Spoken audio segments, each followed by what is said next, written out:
You know that feeling when your phone buzzes with yet another group chat invite, and instead of getting excited, you just feel exhausted. Like you'd rather spend your Saturday quietly reorganizing your bookshelf than forcing small talk over brunch about things that don't really matter. For years, I thought there was something wrong with me for feeling this way, until I came across what psychologists have been studying for decades. Some people truly thrive with smaller social circles, or even prefer solitude, and that's completely okay. Here's what makes this so interesting. Research from places like the University of Chicago shows we need to separate two things our culture often mixes up. Loneliness, that painful ache when your social needs aren't met, versus chosen solitude, a peaceful, fulfilling state where you're content on your own. You can live a pretty solitary life and feel totally satisfied. Or you can be at crowded parties every weekend and still feel deeply lonely.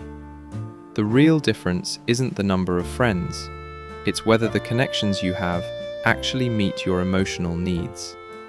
Picture the person with just 3 lifelong friends from college who feel truly seen, versus someone with 800 Instagram followers who still feels hollow inside. The UCLA loneliness scale asks things like, "I feel isolated," or "There are people I can talk to." And studies show people can answer these in opposite ways, even with similar-sized networks. What we're really measuring isn't quantity, it's the quality of feeling understood, valued, and truly seen. Now here's the psychologically fascinating, and kind of counterintuitive, part. People who prefer smaller circles aren't avoiding connection, they're just seeking something deeper and more meaningful. Personality research shows folks comfortable with solitude often score high on self-awareness, emotional independence, and intrinsic motivation. They do things because those things matter to them, not to impress others. Don't misunderstand. These people aren't broken or antisocial. They simply have such a rich inner world that constant external validation isn't a priority anymore. Honestly, I spent most of my 20s feeling like I was defective.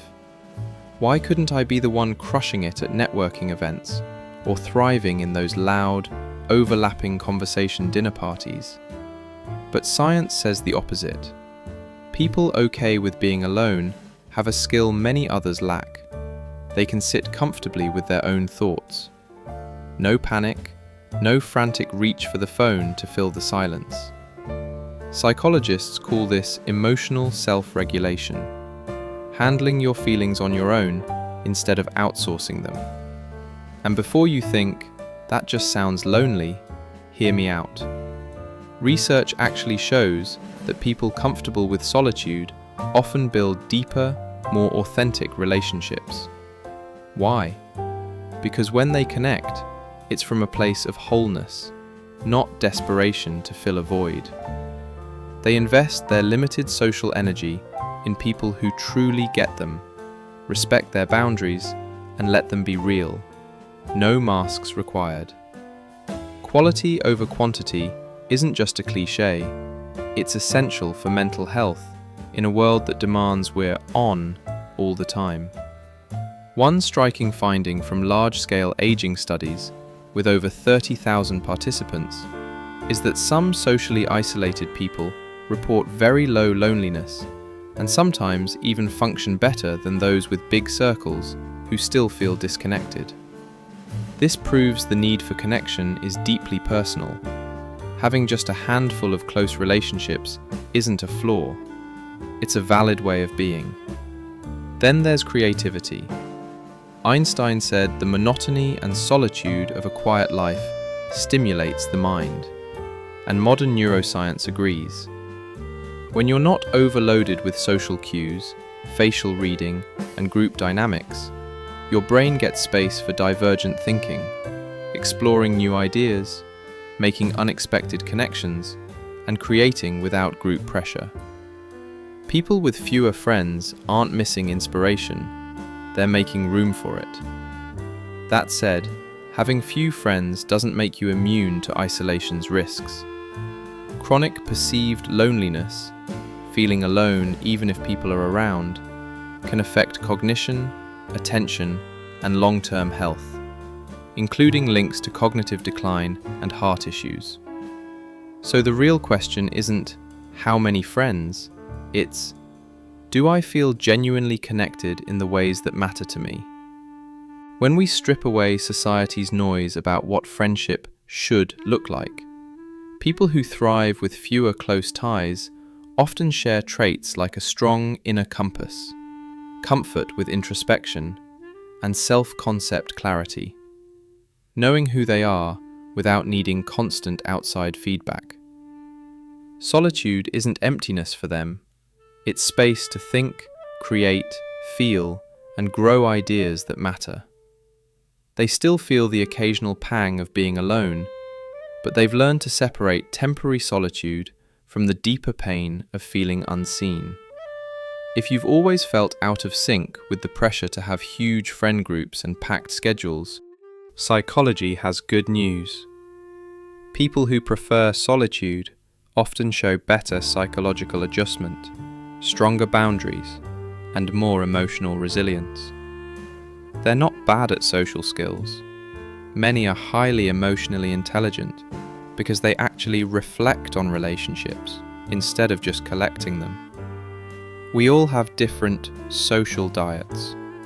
Some people recharge with constant interaction. Others need deep one-on-one connections and plenty of alone time to process and create. Neither is wrong. It's just different wiring shaped by personality, background, and brain. What matters is alignment. Does your social life match what you truly need, or are you squeezing into a mold that drains you? At its core, this isn't really about the number of friends. It's about honoring your place on the spectrum of connection and solitude.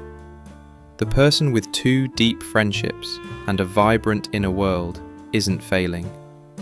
The person with 50 acquaintances and no one to call at 2 a.m. isn't winning. We're all just finding the balance that lets us live most authentically, even if that means choosing quiet when the world screams, "Go bigger." If this resonated with you, I'd love for you to stick around and check out the other videos on the channel.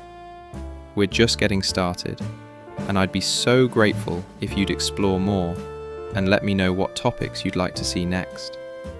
Your support means everything as this little community grows. Thanks for being here.